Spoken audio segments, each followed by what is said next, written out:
welcome back everyone to another episode of the Nazrani Voice. We have two very awesome guests here with us today. I'll let them introduce themselves in a bit. This episode we're going to be talking a little bit more about dating discernment and what that looks like, especially in the context of vocation of marriage. So we'll get to hear from our guests about what their dating journey and their faith journeys have been like, and hopefully we can all take away something really great. All right, with that, I'm going to let these two introduce themselves. We'll start with Keerthy and then go to Alex. Hey guys, I know you already know us pretty well, but my name is Keerthy, for those who don't know me. I'm originally from Dallas, Texas. I'm from the Capel Parish, St. Alphonsa. I am an accountant by profession, and I'm married to Alex over here. That's true. Hi everyone, my name's Alex. I'm born and raised in the Philadelphia area.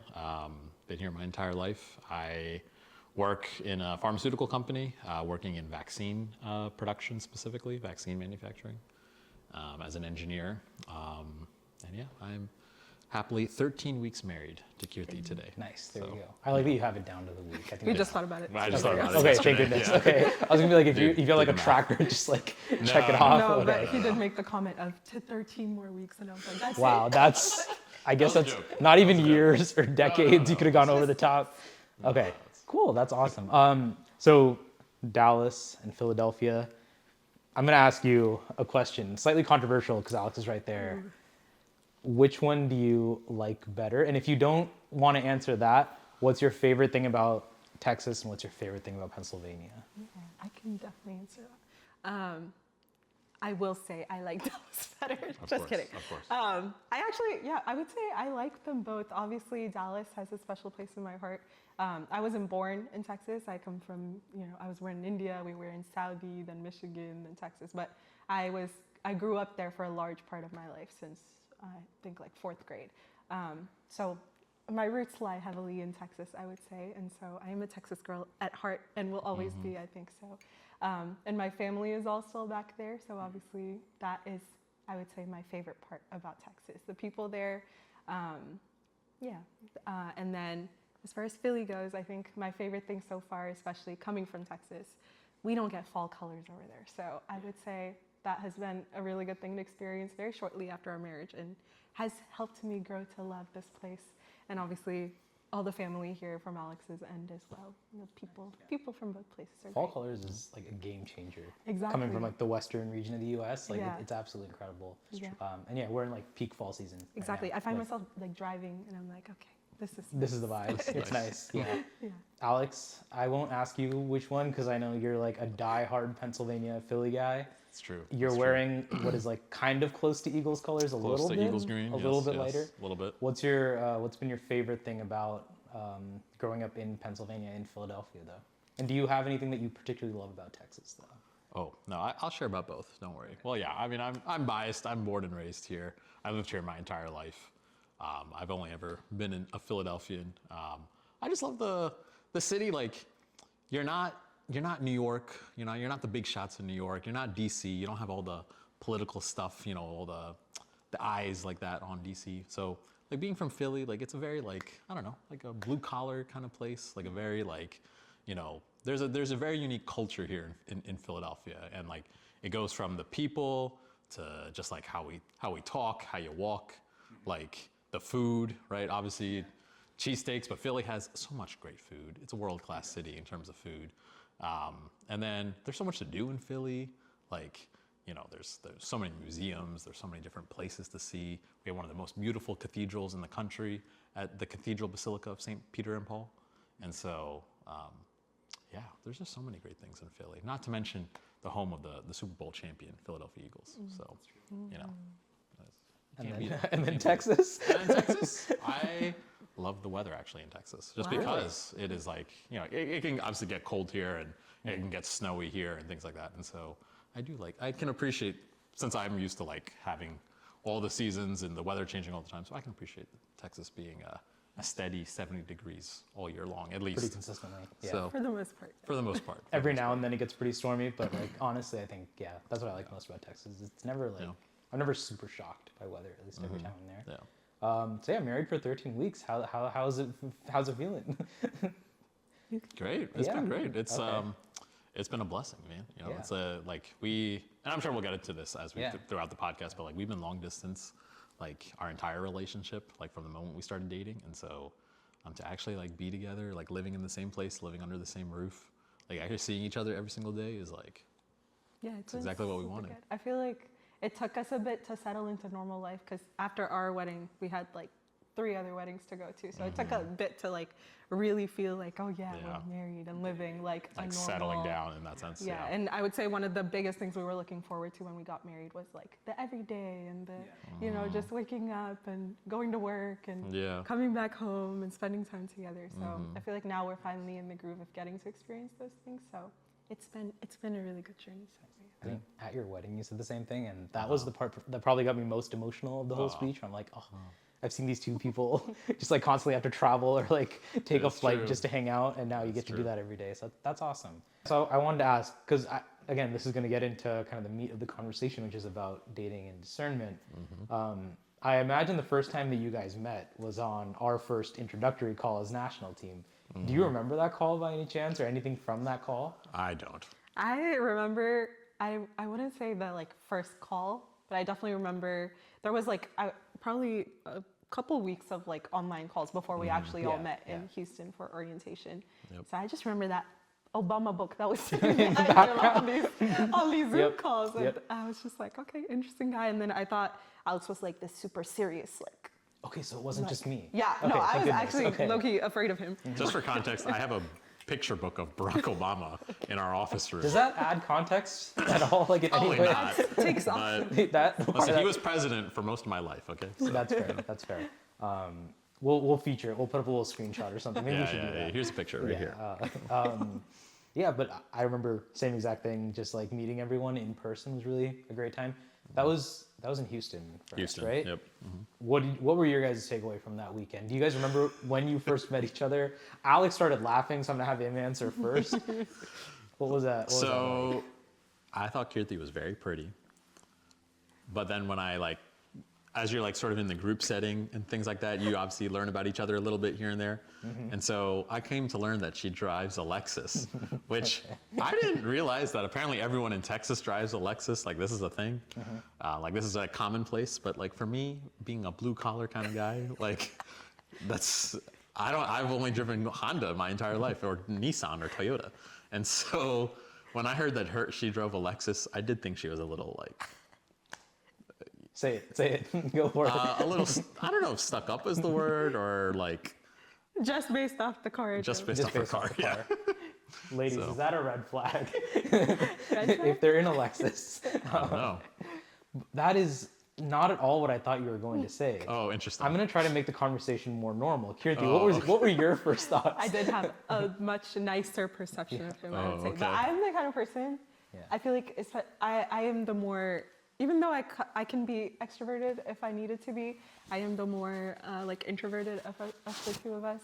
And so I don't really go out of my way to like go say hi to people or like, but if they come to me, I would like to think I can hold a conversation. And so You can.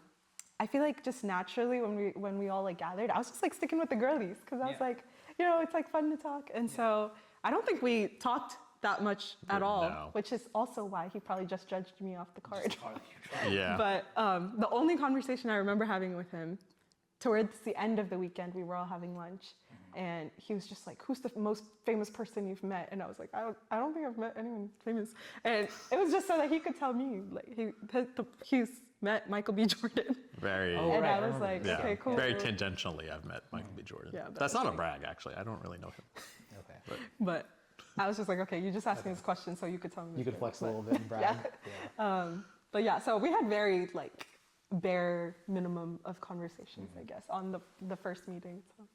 And then at what point did you start to like have some sort of feelings for each other? Like, was it just like right after that? Was it at the next event? I'm trying to remember what the We- next time we all would have met up We was. had, do you remember we had like prayer buddies as Oh, we right. started. Okay. And so, What, do you When- want to explain what that is? Like Yeah. the prayer oh yes, buddies? for those who don't know, we like within the team, we were 12 people, right? Yeah. 12.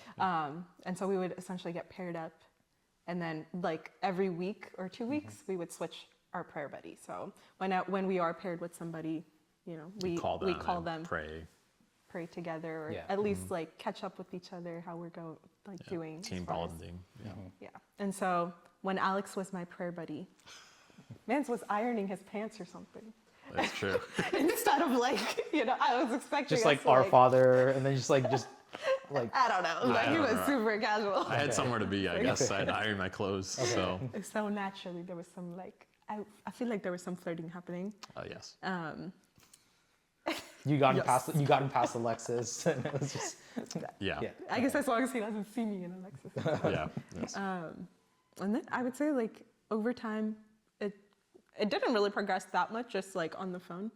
But we had an informal gathering here in Philly, and Alex hosted all of us, as you remember. Yeah. But I would say that's like the real first time where we were like, oh yeah, there's some Yeah. like banter here, and we you can say the dishes or whatever. Oh, yes. My Yeah. favorite So, story, yeah. yeah. So most of the national team came to Philly. It was just for a weekend to hang out, like team bonding, like all that kind of stuff. And so, yeah, we just, that was like a great opportunity for all of us to actually like get to know each other more casually, right? Like instead of just on the Zoom calls and, this, that, like, and so, yeah, like we were making breakfast. You were there, George, as you recall. We were making breakfast at my house, and at some point, Keerthy and I are like, well, not at some point. She started, I think, doing the dishes, and so I joined her. Since it was at my house, I felt bad, and so we started washing dishes together. And I think And I was like, oh my gosh, our elbows just. our elbows are What like, could this mean? Romance. There it is. Yeah, but I would say that's where like our banter started, and then Yeah. it progressed through that weekend, and then we started calling more, texting more, and then Yeah. you know how that goes. yeah. I mean, like being on national team, as I'm sure anyone can attest, like any sort of team setting, right? Like you just naturally like when you're working with someone, you talk to them more. You talk to them just about life and just like how's things going and how's the family, and like you just get to know each other more naturally, right? And so that was very much the case for us, like once we were on national team, because it does make you like work with each other, texting each other, like, hey, like working on this thing or that thing, like whatever we're working on as a team. So naturally we just got to know each other more. And then, yeah, that Philly gathering was definitely where we, like if any of the videos you look from that weekend, you'll see Keerthy and I like walking with each other anywhere in like downtown Philly. Yep. Not And on it's purpose, great, but 'cause- yeah, yeah. and it's great because like Anne from our national team would like was make vlogging. vlogs. Yeah, and so we have lots of footage of us That day. Our Hanging out. beginnings. I Yeah, would say, exactly. Yeah. Yeah, shout out That's to Anne for doing Shout all out that, Anne. putting in that work. I wanted to ask, so like you said, you guys, had kind of interest in each other after, like during the whole prayer buddies and all of that. Were there people that it was helpful for you to like talk to? Like, were there mentors, uncles and aunties, chetins and chechis that you ended up going to and be like, oh, there's someone on this team that like I think I'm kind of interested in, or like were those conversations that happened, or was this more just you guys just talking, catching up, and I guess that would go into our like next phase of being interested in each other, but and you can jump into that too, by the way. I'm just okay, Yeah. I guess I'm going yeah, to. go for it. But basically, we just had this like, I guess you would call it the talking phase. And so like just after like a short period of that, Alex decided to drop the question of can we talk while we were somewhere, and I was like, oh my goodness. I was not ready for that at all, because in my head, like nobody had been that like intentional with me of like, oh, this is obviously like headed in that direction. Let's like address the elephant in the room, essentially, instead of just like haha hee-heeing through it. Yeah. And so, and so in true Keerthy fashion, I like avoided him essentially after he said that. And we didn't get a chance during that trip to like actually talk. But then very shortly after, thankfully this was like a very busy time for NT, so there was a lot of traveling happening. So literally like 2 weeks after we see each other again, I finally talked to him, and that's when he was like, I'm interested in pursuing you, like, can we go on a date? And I was just like, oh my gosh, I'm like the worst texter ever. I could never do long distance. Like there was just a bunch of excuses that I put out, even though I obviously knew I was like interested in this guy. Yeah. And he dropped the line of, Keerthy, I'm not asking you to marry me right now. Like just go on a date with me. Yeah. Yes, that's true. That's an iconic Alex line that I like to bring up occasionally. But that really got me like thinking like, yeah, duh, like why can't I just like give it a shot? Like intentionally we, give this a shot. And so again, I was like, can I have some time to think about it? And so that's when I took it to prayer, and that's when my real, I would say, discernment as far as like, should I date Alex, started. Just because until then it was just like a silly little thing that was happening for me. And yeah, in that time, I would say I didn't really have somebody as far as like, I wasn't somebody who had a spiritual director or anything at that time. And so I didn't have that one person that I was like, oh, will give me like an objective answer. But what I did have as a girl that comes from a family of 3 girls or sisters. And so I would say they were the people that I went to and was like, you know, this is happening. And they know like my history and like things like that. And so I would say they really helped walk me through it. But even more than that, I'm kind of a person who likes to keep to myself. And so I would actually spend a lot of time in adoration, more than I did before that. So I would say that was a good thing that happened for me during that like very specific phase of discernment, where I just felt like a lot of peace just being there. I never like, obviously, I'd never asked for signs, but I never got like very clear signs, except for I take it a very strong sign that I just felt a very strong sense of peace when I would think about us and like, you know, giving us a chance. And so, yeah, no specific person for me other than just talking to my sisters. Just Jesus and your sisters? Yeah. Jesus. Very good. One very Shout out to specific Jesus, person. yes. Alex, what was it like for you, especially when you were deciding to like have the talk with Keerthy very clearly? Yeah, like we said, we just continue to naturally get to know each other, like from being on national team together. And so after that informal get together by NT that was in Philly, after that, I definitely knew my heart was feeling something, you know, and I knew like the flirting and the just who Keerthy was like a lot of the things that I very much would want like in a spouse one day, and so. Yeah, like I basically spent that, and like knowing that the next time I was going to see her was going to be a couple months later for a different DYA thing, that I chose to like take that time, that sort of in between time, to sort of take it very intentionally to prayer, and I was going to mass pretty often, like weekday mass, like I was going to like adoration or like, and just spending like in very intentional time thinking and praying about it. And the intention and the thinking was actually just about should I ask her on a date? Because, like I didn't want to get myself too far ahead of myself. Like if I immediately am thinking about like how like marriage and how's that going to work out? And like, is she like who I want in a, like she has, and you know, had all the qualities that I looked for. But that would be just, I don't know. I just didn't want to go too far ahead of myself, right? And so I'd spend that time discerning and praying about like, do I want to ask her on a date? And what came out of that prayer and that time and thought was, yes, I do want to.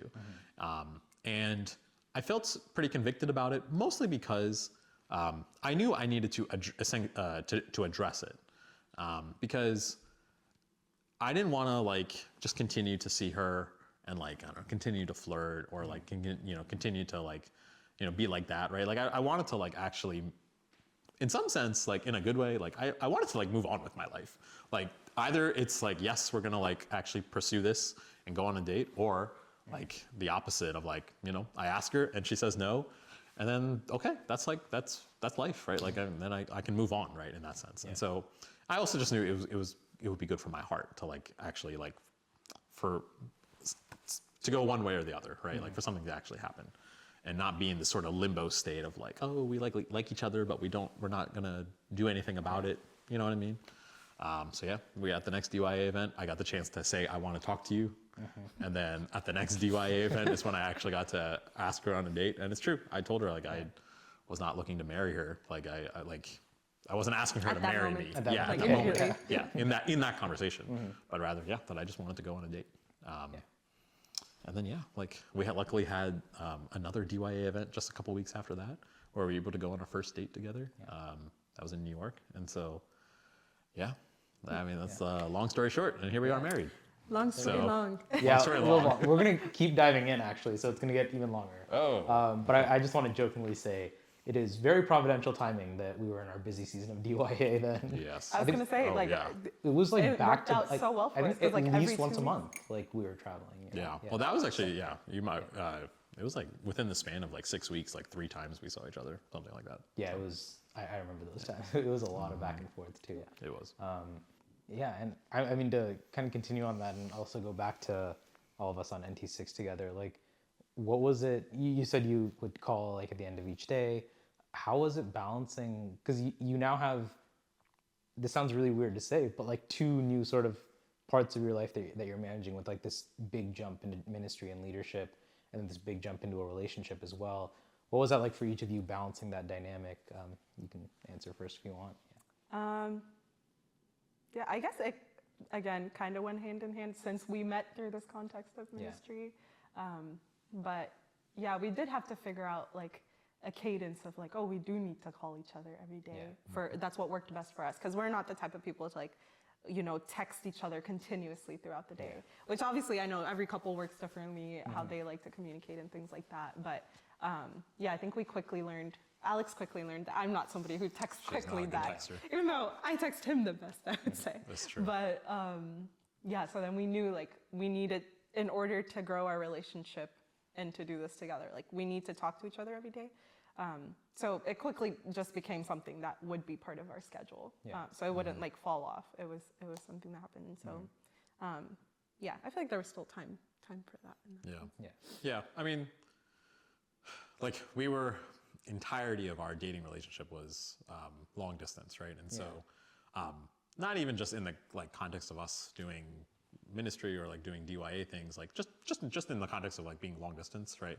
Like you like are living your own life in a sense, right? But like you have this person in a faraway land, and so Texas. Texas. And so like they're my general like thought and advice for anyone listening, right? Like if you enter in, I mean, it's important, not even just in long distance, but in like a regular, like you live in the same place, but like being intentional, right? Like you have to be so intentional about it. Like if we were not intentional about like, okay, like once we figured out for us that like, oh, like we would like to, as best as we can, FaceTime each other every single day, right? And maybe one of us is like away, like traveling for a weekend, so like we can't talk for like 3 or 4 days in a row. So understanding that and figuring out how we can incorporate like that intentional time of FaceTiming each other for us in that context, every single day, or just how the best we can go about it, was very much needed, right? Like, and it was very necessary. And I think it's really just like every couple needs to figure that out, right? Like when you're dating, like how do you be intentional with the time you spend with each other? Whether it's like, I mean, just like the classic love languages, right? Like spending quality time with each other, or like, I don't know, gift giving, or like whatever the love, physical touch, like all those things, right? Like once you identify like how that helps you and your partner, right? Like that's how you grow like in relationship with each other. And so, yeah, for us, it was very much quality time. And so like, yeah, that's why like just FaceTiming each other, like at the end of the day is like the best part of the day, because like we just like talk to each other about how our days were and who bothered us at work and like why my mom yelled at me today and whatever. And so, yeah. And then to jump in like a little bit of the faith stuff too, like was that a big part of your relationship early on? Again, being in like ministry versus incorporating your faith into your relationship are 2 different things, but like was there room for that, or like how did you try to incorporate that into your relationship, especially as you were just starting out? Yeah, I would say for us, we were definitely actually way better about it when we would be in person with each other, I think. Because like sometimes, yeah, like on the FaceTime calls or the phone calls, like we just like just want to like talk to each other and just like catch up with each other and debrief with each other and things like that. But sometimes the prayer would be a little less lacking and things like that. But then when we would take the times to like, maybe I would come visit her in Dallas for a weekend, or she would come to Philly, right? And things like that, like to see each other, like we were actually really good about it. Like, and again, it's all about intentionality, right? Like we took the time, we built it into our like visits. So like we're going to go to mass together, or we're going to go to perpetual adoration chapel together, or we're going to go to Palli, to Syro Church on Sunday. Like it's all about just like actually being very like, yeah, like specific and like intentional. So Yeah, I'd say both of us are very type A kind of people. So since like the first visit we had to each other, Alex started like making an itinerary for the trip. Yeah. On And notes so app. we would actually be super intentional about like every single day we want to attend daily mass when we are together, or at least if there's no mass time that works for us, you know, at least attend like a perpetual adoration chapel. And so I think that was super important. And then just also in the non like in-person setting, I feel like for me personally, even if we kind of didn't get the chance always to like pray together or you know, do anything of that sort together, I feel like seeing him and his like way of carrying out the faith in day-to-day life did definitely encourage me in mine, because previously back in the day, he would attend daily mass at like 8 a.m. every Yeah. single day. He's been trying to get back into it, but Yeah, if you're from Philly, you know all the Latin Padayatils only have 8 a.m. mass for some reason for daily mass. And so like seeing things like that, I had my Latin probably was like literally like a 2-minute walk, and so I was like, wait, and I have 8:30 a.m., I have 12 p.m., I have 6 p.m. like 5:30. and so so many I options. was like, what? Yeah, so definitely in a way, I feel like there was definitely like that like support and encouragement even when we're not present with each other. Yeah, that was far gonna be as my I next question actually, is like, how did you feel your own personal faith lives change after getting into a relationship? And like, were there any big differences? I think you shared a little bit about that, right? Like, I don't know if you're going for the 8 a.m. ones every day, but definitely to be motivated to do that. What about you? Anything from Keerthy that you found like really beautiful about like her spirituality and her faith life? 100%. I mean, like, well, just on a practical level, like her being involved in choir, it was like, for me, it wasn't like, in my head, I could never understand that idea of it being like a way to like really practice your faith, but like seeing her and how passionate she is about choir, for example, right? Like, and how much she cares about it and how it is a way to express your faith so beautifully, is definitely like a new perspective I didn't have. So thank you. And so, what was the question? Just like what you were answering. So like how her faith life and being in a relationship has like changed your faith and like the relationship with God, things like that. Definitely, I would say for anyone that's starting maybe like a new relationship, like it makes you realize like, wow, like you now have another person that you need to like spend maybe time with, obviously, but just as much time as you want to spend with that person in person, you need to spend that time praying for that person, right? And actually like, whether it is like going to mass together or like when you're like in our case, when we weren't long distance together, like, like going to mass and like particularly like my intention for this mass is Keerthy and like whatever she has going on and whatever's in her heart, right? Is like how you like continue to grow in your own faith and then continue to grow spiritually with one another, even when you're not physically there with each other, right? And again, I'm going back to intentionality is the word of this podcast. And so like, it's all about being intentional, right? Like, don't just like let life go by. Like you need to like sort of grasp it and really like use it as an opportunity to like grow. And I definitely feel like we've grown spiritually together, even when we're not physically together with each other. So just by being in relationship with each other. So That's a good Alex quote right there. I like that one. thank you. I want, so you're in the, you're dating, you're doing all the other stuff for your church on the side as well. Everything is going great. I want to know, like, at what point did you guys realize, like, oh, this is someone that I would actually, I do want to marry? Because like you said, you literally started off your date with, I'm not trying to marry you, I just want to go on a date. So maybe I'm butchering that quote just to make it funny. No, it's pretty close. So at what point did you realize, or, have the talk again of like, oh, I think you're someone I want to marry, or like, can we talk about marriage and what that would look like for us? Keerthy, do you remember that moment? I honestly was gonna let you talk because I feel like it was, at least personally for me, I feel like it was a very seamless like transition of like, I kind of just like felt the progression, I would say. But I'm sure you have a more hard transition. Well, before I even asked Keerthy on a date, I already kind of felt in my head that like, if she said yes, that like she will end up being who I end up marrying. Like, I already kind of had that, I don't know, intuition in my head. And I don't want people to go into the dating world. Don't take that advice, because I don't think that's necessarily good advice to approach every person you may want to go on a date with. Be like, oh, I'm definitely marrying you. But I did genuinely have this feeling that like, if she said yes, like I very much could see like everything working out and for us like actually building a future together as clear, like, thank you God, like has, right? And so, but yeah, I would say for me, like, it was actually like the first time I left Dallas, like from visiting her, that I definitely knew that like we were heading towards marriage. And it was just a matter of circumstance and time that it would allow us to do it. But I think, and I'm sure you would agree, like very early on, I think we knew for us. So. Did you have any conversations about it, or was it just, like you said, kind of like a seamless, like, this is just how it's going to be? Like, I think you both knew it in your hearts, or was there? I think for me, like, yeah, I guess I was going into it with the, at least, understanding that, like, as far as, everything I'm looking for in a spouse, like, he like meets all those things, like, above and beyond. And so it was just a matter of figuring out, like, us and, discerning in that, like, more deeper, like, perspective.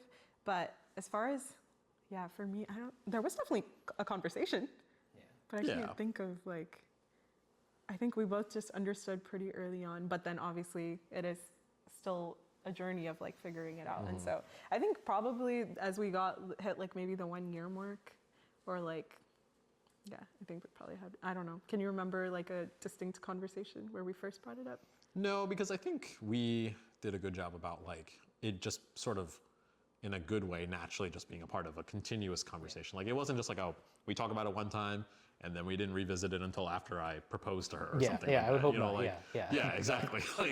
like it was just like naturally always like something we like would bring up in conversation, or like would talk to each other about and would pray about, right? Like, I think, like something like marriage, like you have to like, it's a constant discernment, right? Like, it's not something that you could just like meet someone and be like, yes or no. Like, it is like it's a part of growing, like it's part of life, right? Like, and it's part of discerning, right? Like it continues to grow and develop, and I think that was very much the case for us. Like, it was a constant conversation that we had about like marriage and like how we would do it, and like like future life in general, like children, like family, things like that. Where so, we like, would move, number of kids we wanted. Like, those are all just like natural conversations we had once we started dating each other.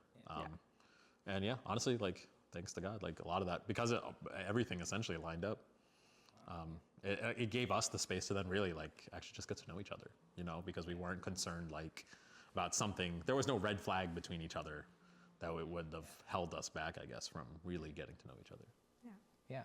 And I want to ask about the proposal in just a second, but I was going to say, like, so as you're beginning to more seriously discern marriage and like have some of those conversations throughout the relationship, at this point, were there any people that you were going to like for advice or help? Were there people who, marriages that you looked up to, or like couples that you looked up to, where you're like, this makes me want to try to live this out for Keerthy or for Alex? Like, was that ever a part of the relationship? Like, having these other mentors or advisors? I don't know if that's the right word for it, but hopefully that makes sense.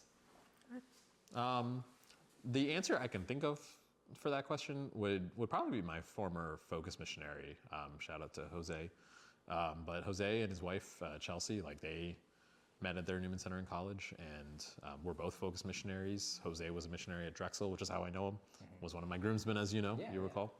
And so, like, that was definitely the example I think of, because they were both like authentically Catholic, authentically themselves, and like their faith and just like how that incorporated itself into their own relationship was just like so natural and just not like, I don't know, it was just very appealing. And so, I would definitely name them as examples of people that I looked up to. So. Yeah, and for me, I would say, again, I feel like I was lacking in the space of like a spiritual mentor or director, or like that one person I go to, or these people that I look up to the point where even Alex, I think at some point when we were like talking through something, he would have Jose that he would go to, and he's like, don't you have somebody that Where's your Jose, kid? Where's your Jose? That's true. Yeah, I did say that. Yeah, you did. And I was just like, I mean, I feel like I have very strong like girl, like sisters, and not just my like biological sisters, of course they're there, but I find like deep sisterhood with my like friends.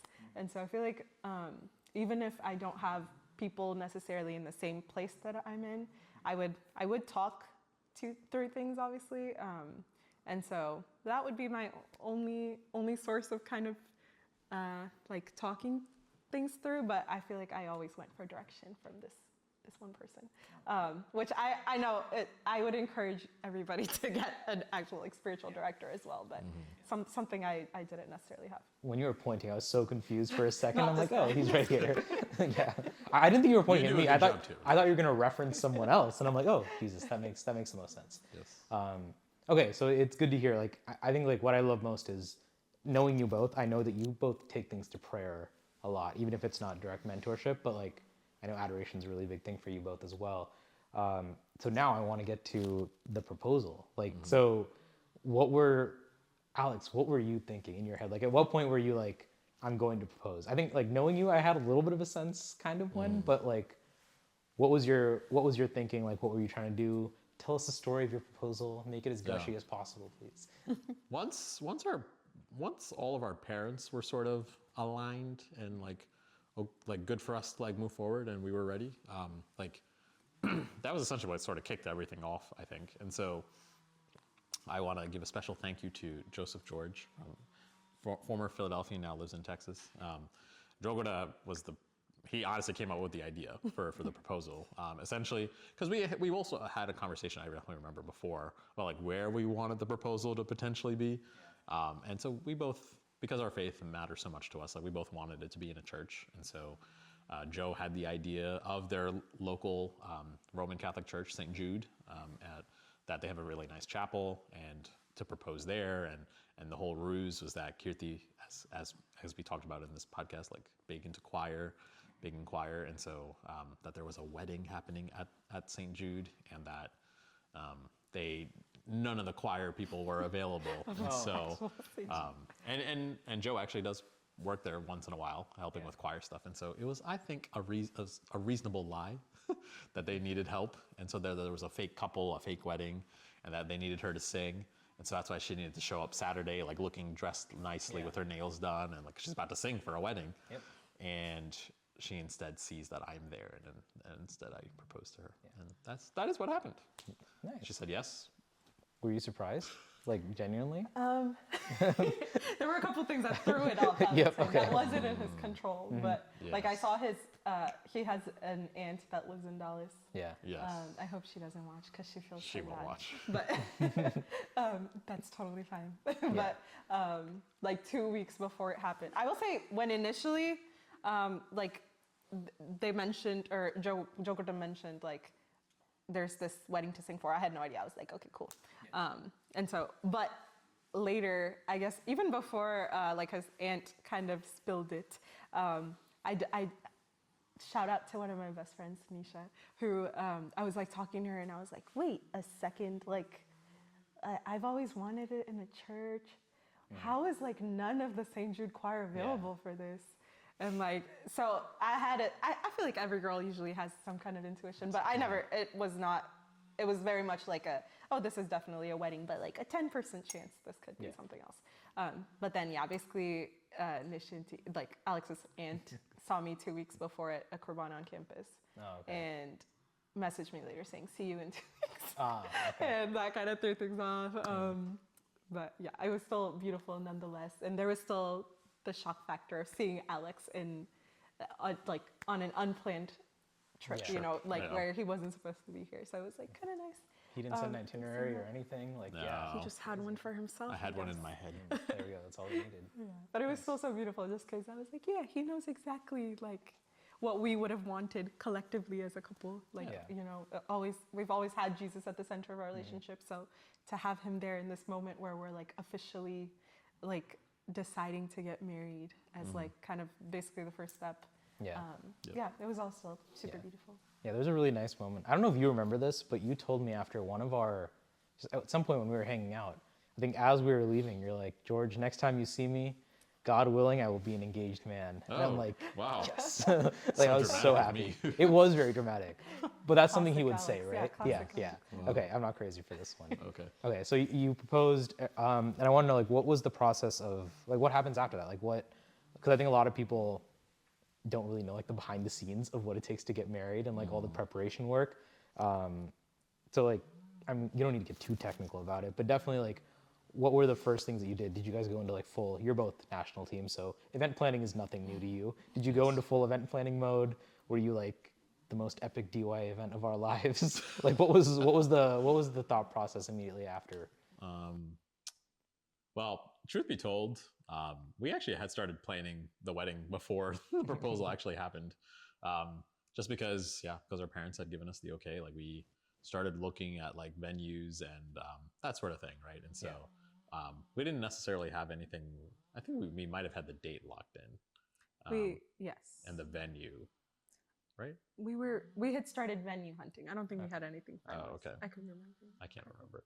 But I mean, essentially like whether you do it before the proposal or after, like, in America, like you have to book these places like at least a year in advance most of the time if you want like the right place, fits the right number of people, the right look, whatever. Yeah. So you have to be pretty proactive in that sense. And so, like wedding planning that's a whole other podcast for another day. A whole but other like, episode, but it's honestly, I actually do credit like from being on national team to having made the wedding planning part of like getting married like easy in the sense of like it just came naturally, like all the organizational things and like updates on things and like making sure this thing is done and that contract is signed and this person is reached out to and putting the deposit for that place and like if all those, it's a lot. Like if you're not used to it, it's a lot. But we've done it before. So we have done. The accountant in me loves a good Excel sheet. Yeah, so it's true. I was up for that. He kept things rolling on time. So that's true.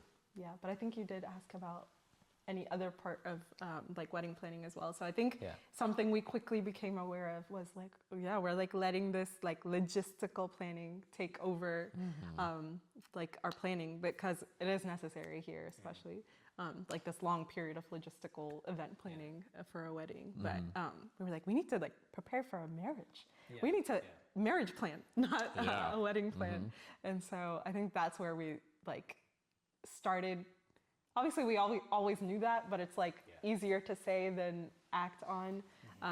And so I think one of my favorite ways of like prayer, as far as like organized prayer, for lack of better words, are novenas. And so I will say we had several failed novenas in the sense of we would start one, stop one. But eventually, right before our wedding, leading up to our wedding, we started the novena to the Holy Family. And we successfully ended it on our wedding day. And so I think that was something that we definitely tried to do. Obviously, there were like adoration times that we tried to coordinate. Again, it's a bit harder to pray together when you're long distance. But I don't know if you have anything else as far as spiritually preparing. For me, like, I will admit, like, my own preference is like, if I can go to mass or go to Qurbana, that's what I would like to do. And so, I would try to incorporate like going to mass more, going to like daily mass or Qurbana, like during the weekday, like on a Friday night, we have 7 o'clock Qurbana in Philly. So like doing that, for example, always like every single week, things like that. One of the big things that I did was like I have always wanted to attend a retreat, like a Jesuit retreat. Like I've never done, like, if people don't know, the Jesuits, religious order, like Pope Francis was a Jesuit, right? The Society of Jesus, as they're formally called. And so you went to a Jesuit school 8 years yourself. for Jesuit schools, That's right, that's right. And so I've always liked the Jesuits ever since Pope Francis was Pope in 2013, right? Yeah. And so the appeal of like a silent retreat was something that the Jesuits are very famous for. And so that was something I was really interested in, especially in the context of preparing spiritually for marriage, right? And leading up to our wedding day. And so me and a couple of the guys from the area, like we went to a retreat house in North Jersey. And we had a whole silent retreat for like a 3-day silent retreat. And it was great. I'm sure they would agree. Like it was a wonderful experience. And I had never done something like that before. And it was awesome. Like I just loved the silence, actually. It was probably my favorite part. Life is so busy. Wedding planning is so busy. And so taking that time to actually be silent and quiet and intentional and be with nature, be in a quiet space in a chapel, away from home. Great gift. I highly recommend it. Like if you're preparing for marriage, like take a weekend to yourself and like go on a retreat, right? Like as important as planning a wedding is, of course it's necessary, all the logistics and the event planning part of it, but like much more important, obviously, is like the spiritual component of it. Like you're preparing not just for a wedding day, right? You're preparing for a marriage, right? Yeah. Like, you know, now we live every day together, right? And so like being prepared in that sense, like to receive Keerthy spiritually, like and all those needs that come with it, like got to prepare for that, right? Yeah. So I think another good idea for any like couple out there that's trying to figure out good ways, especially in long distance, to like pray together and discern together. Early in our relationship, we decided to try and read a book together. yes, What's called The Mystery of Love? Dr. Edward Shree. Yeah, The Mystery of Love. The Mystery of Love. Yeah. We both got copies, probably like the first year of dating, Well, within the first month of dating, we got the book actually. and then obviously years passed. We did not finish reading it. We were like very strong about like the first few chapters. Yeah. And then I did not continue, but I proudly say that Alex finished it I right actually- before the wedding at the silent retreat. During the silent retreat, since there's so much downtime, We just went through it. I finally read the book that we bought Yeah. sitting on my nightstand for so long. And I read through the whole book. And honestly, I felt like that was also a great way to help Yeah. in the preparation for marriage. And Because I'm the book was saying- about it. you I know? was saying it's just an idea because I am still working on finishing it. But, but It's a good book. definitely It's a good book. Yeah. Well, I've heard that a lot. So again, depending on when this releases, Teresa and Gio also said, you know, there's a wealth of like resources in terms of books and teaching that are really helpful. Yes. 3 to Get Married is one I hear Yes, a lot. I have it sitting there. Fulton Sheen. That's Fulton Sheen's. And then anything St. John Paul II wrote basically applies and works for that. But yeah, it's good to know that it's actual advice that works. I wanted to step not away from the relationship conversation, but more like integrate it into a lot of the work that you've done for the diocese, especially within the diocesan youth apostolate. So, you know, 4 years on DYA, 2 years on DYA, both very involved with your churches. I'm sure you've seen that there is like a lot of good work that's been done in terms of conversations around dating and discernment and vocations.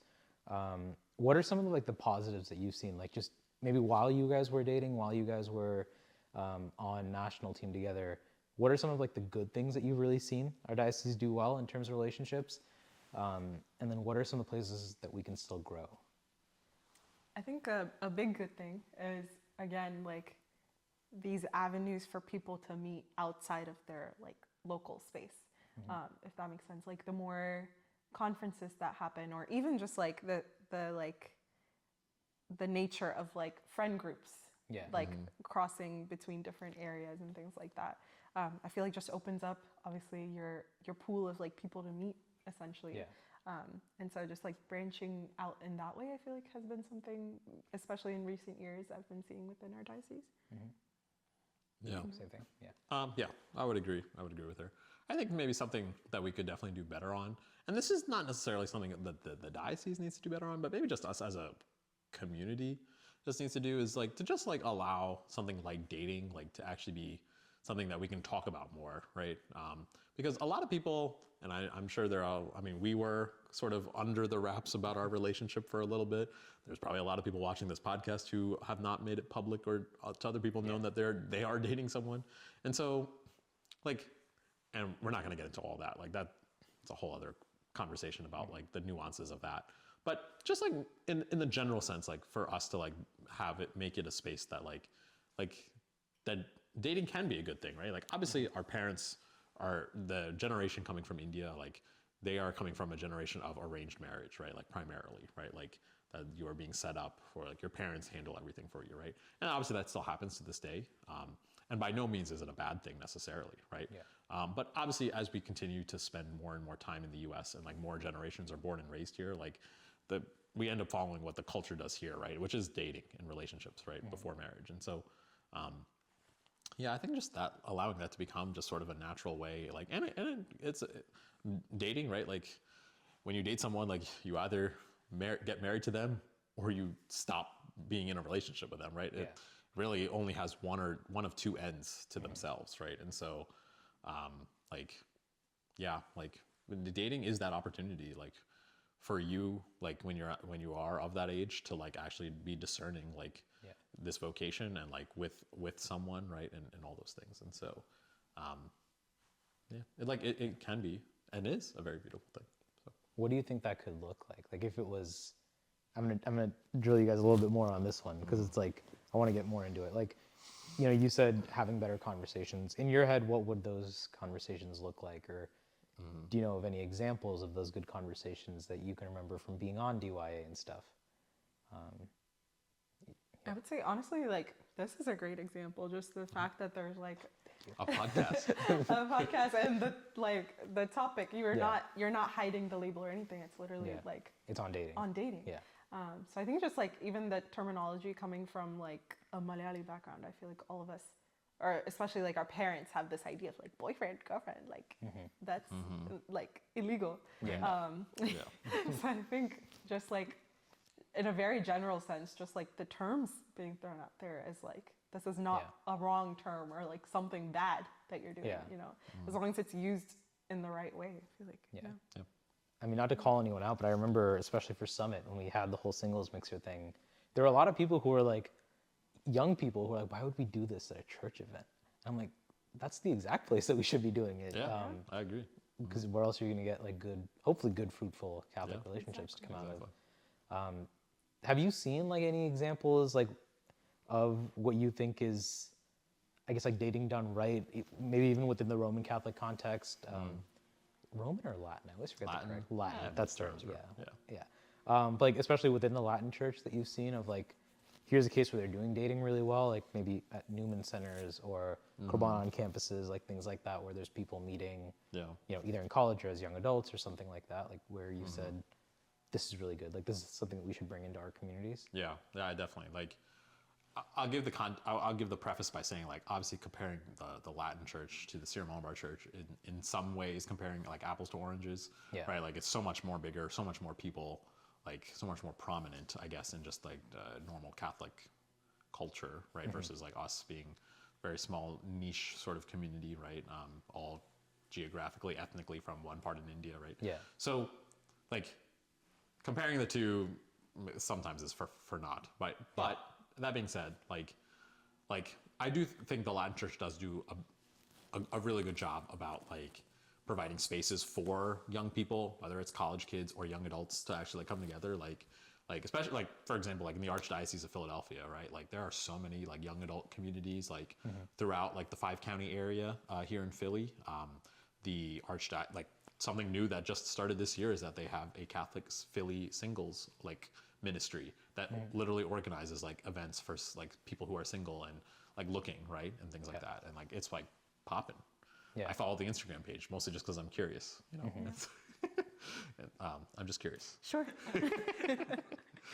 and so yeah, like they do a lot of those things, like even just like the Newman Center, right, for example, right, like is a natural place for people to meet other Catholics that want maybe to find a spouse who is a Catholic as well, right, or a practicing Catholic, active in their faith, right? Like that just provides natural spaces for people to meet, right? And unfortunately for us, like especially in the U.S., like we're a national diocese, like our cities, our parishes are like at least like from here to the next closest parish in Somerset, New Jersey, is still an hour and a half away, right? Yeah. So it's like you're not going to go there on a regular day, and so yeah, that just makes it hard for us, right? And so I don't know how we would necessarily overcome that problem, but that is just something to at least acknowledge that like in our diocese, it is hard for people. Like if you don't feel like there's anyone to date in your local parish, then you probably want to like meet people from other parishes. Yeah. And so to Keerthy's point earlier, like get yourself involved, like go to those, when those events happen, those conferences happen, retreats, or just even things between other parishes. Like that's where you just naturally get to meet people, and then you can avoid maybe the like, oh, parents are trying to set you up with someone and maybe you don't want to do that. Yeah. That becomes awkward or things like that. So Yeah. On a diocesan level, do you feel like there's, I guess, like change? Like, do you feel like the tide is moving in the right direction in terms of younger people now getting into relationships and like discerning marriage and stuff like that, or do you think it's still like, I guess, do we still have a long way to go? Like, where do you feel we are if you were to do like a progress meter of like how close we are to being? I have a quick thought. Yeah. Okay, sure. My quick thought to that question would be, I think in the general sense, I've had this thought that like a lot of our people in our community, like they want to date, right? Like we have so many friends that want to date and are like ready to be in a relationship, but something's holding them back. And sometimes, and like I think it's not like black and white, right? Like there's multiple reasons or maybe lots of factors at play, right? But I do think as a general thing that sort of not that I'm putting myself on a pedestal, but like I guess how I approached it with Keerthy of like I just want to go on a date with you, right? Like if this person like checks off a lot of the boxes that I do look for in a partner, but like maybe they don't necessarily check off some boxes that don't actually really matter. Like, oh, they're not 6'6", or like that they're, I don't know, like a 7-figure salary. Like, I don't know, like some things that like don't necessarily really matter when it comes to a life partner. Yeah. Like, or like some things that maybe are a bit more superficial, right?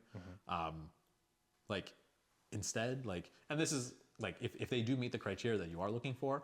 Now that being said, right, like for guys and girls, right, like you should have high criteria, right? Like you should have like high expectations. By no means, don't take this advice as like you should settle, right? Like by no means should you settle, right? But if you do find someone that like meets all those criteria that you're looking for, like go on a date with them. Like going on a date does not mean you're asking for their hand in marriage in that conversation or in that like lunch that you get with that person. Like it really is just an opportunity to get to know each other. Like, and I know sometimes in our community, this person knows that auntie, and like the word gets around, and like there's all that like sort of like socio-politics to it.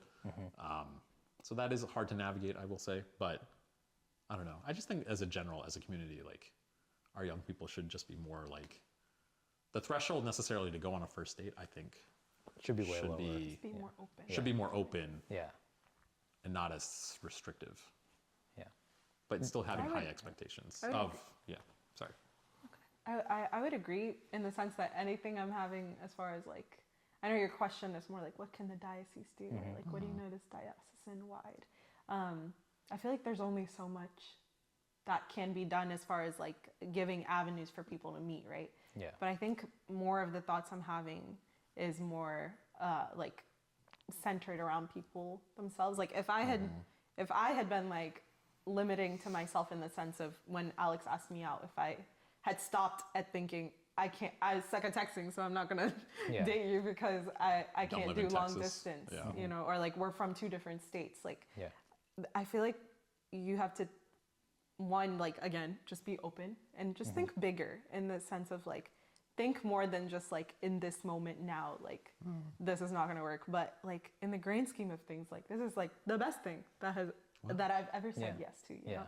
And it was like, I think just recognizing that like one moment can change your entire like trajectory of how things go. So even just being more open, more like receptive to either suggestions as far as like, oh, I think you would be great with this person. Or just like, I feel like, I Just don't opening wanna, yourself up a little bit more to the opportunities that are there. Yeah. Yeah. I think we can all recall like growing up, like watching like Asianet, for example, right? Like Idea Star Singer, like the commercials for Idea Star Singer would say, an idea can change your life. Like that's exactly what she's trying to say. Wow. That again, one of those things. That is not where I thought you were going with that whatsoever. I just thought that. I just wanted to remind everyone that commercial. Okay. We might get copyrighted for that, honestly. that's I don't know. We'll cut that out if we need to. But no, I think, that's such a beautiful point we're going to close up in a little bit here, but I just wanted to ask, like, are there any big things that you would want to share? Like any last pieces of advice, like for anyone out there who is single or in a relationship and discerning marriage, or like feels called to marriage, like what would you want to say to that person? Is like, if you could give them that one piece of advice that helps for you, besides an idea can change your life, what would that advice be? I also have something, but you go first. I was gonna say, I feel like a lot of times, I guess everybody's kind of in a different range of where they are in their faith, but from my personal experience, I feel like you have all these kind of criteria that you're looking for in your future spouse. I would say a lot of times what I've seen happen is that people, when they think they need to like either take one of those things off their list or like, in a way like settle for something else, like the first thing to go out the window is like their Catholic faith. And I feel like from my personal experience, if I was to do that, like I feel like our Catholic faith is what roots us and like what makes us so confident in our future together. So like just making sure like be confident in that being a deal breaker for you. And don't I know it's easier said than done, but don't settle in that sense. Like that should be a box that's checked for you. Like make that important for you. I guess I gave the one piece of advice of like, when you're in the stage of like looking to date someone, right? Like about going on a first date, like that was the advice I gave earlier. So then I would say like for a different piece of advice, when you are in a relationship with someone, I think I loved our pre-Cana. I know we attended Sierra pre-Cana that was in Houston last year. And so I really loved it just because I felt like there was such a good emphasis on how much marriage is really a true gift of ourselves to the other, right? Like Thomas Aquinas talks about how love is like the giving, or the love is to will the good of the other as other, right? And true love, right? True self-giving is exactly that in marriage. And marriage is probably the best example, besides Christ dying on the cross, is like the best example of how to truly love, right? Without, for the other as other. And so much of marriage of being married is like giving of yourself, right? Like putting my desires on the back burner, right? And instead prioritizing maybe us as a unit and maybe even her, right? Like maybe something she needs, right? And so I think if we took that same dynamic of marriage and approach that to how when we date someone, I think that could really change a lot of relationships, because there's probably like, if you approach dating like someone as to like what can I get out of them, maybe I'm lonely, right? Therefore I want a partner, right? Or maybe I am like bored with my life and therefore I want a partner so that we can do things together, right? Like those aren't really great reasons to start dating someone, right? And so like instead flipping that on its head and instead approaching it of like, what can I give to her, right? Like what can I do to like, so that she has a good life, right? And like can grow in her relationship with God and such. And so, Nice. Not that I'm perfect at it. By no means am I perfect, but I'm not. But we should all at least and try. vice versa, Yeah. obviously from Yes. both ends. Yeah. I'd like your theories, like, but I am, so that's a good place to end. I'm not denying. And then the actual last question, which again, depending on when this is released, I forgot to ask you and Teresa, was what do you guys love most about each other? I can go first. You said you go first. Tell me about me. Tell me what you think. I think what I love most about him is once he decides, or once he puts his mind to something, it is going to happen. Like this man will go out of his way to make sure anything that he wants or like thinks he wants or knows, he will get it. So I think his like determination and just like his drive in every aspect of life, not just like career aspirations or other like achievements. Well, definitely not career. If you ask my mom right now, she thinks I'm stuck in my job. But that's, Oh my gosh. she thinks I am. Yeah, also like in other areas of Send life. this to your mom the second we No. I love you, mommy. Don't worry. But yeah, in every aspect of life, like yeah, even in family life. Yeah. One of the things that I love about Keerthy is how close she is to her family, to her parents, her sisters, her nieces especially. And so for me, like how I talked about in this podcast, like growing up, like I had so much family like that I was close to and like was just part of my everyday day life. Like, so to see like that kind of relationship, but now in my wife and like her family and like my in-laws and like that's a new side of the family for me now. Like, what a blessing, right? Like that. Yeah, hope, like our kids one day will have two really great families that they get to be on both sides and be a part of. So That's really beautiful. Well, thank you both for joining. And as someone who's known you guys for 5+ four and a half, 4 years now, it's been a blessing to know you guys, to watch you guys grow in your relationship, to be at your wedding. All of that stuff was amazing. Thank you for agreeing to come on and speak and share more about your life. Thank you, everyone, for watching. Do you want to say bye to the camera? Thank you, George. Oh, thank you. Happy to be George. here. Thank you. Yeah, it's good to be here. We will see you in another episode. See it. go birds. It's exciting.